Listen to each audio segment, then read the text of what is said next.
કેન્દ્રીય રેલ મંત્રી અશ્વિની કુમાર વૈષ્ણવે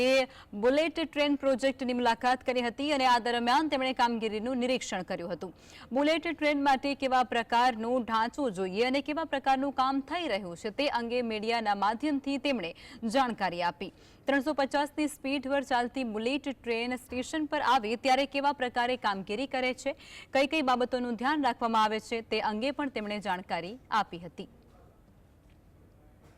जैसे आप सब जानते हो कि जो पहली बुलेट ट्रेन बनी ओसाका से टोक्यो के बीच में, तो ओसाका से टोक्यो के बीच में जो 6 बड़े शहर है, 6 के 6 शहर आपस में एक बड़े हब बन गए. टोक्यो, नागोया, क्योटो, कोबे और ओसाका, ये सब के सब बड़े इंडस्ट्रियल हब, रेजिडेंशियल हब और एक तरीके से जैसे वहाँ पे एक नई ग्रोथ आने लगती है,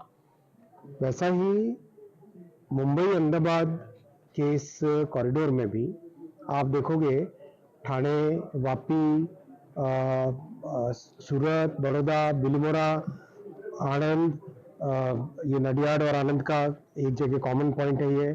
फिर आगे अहमदाबाद, इन सब जगह पे इतनी बड़ी ग्रोथ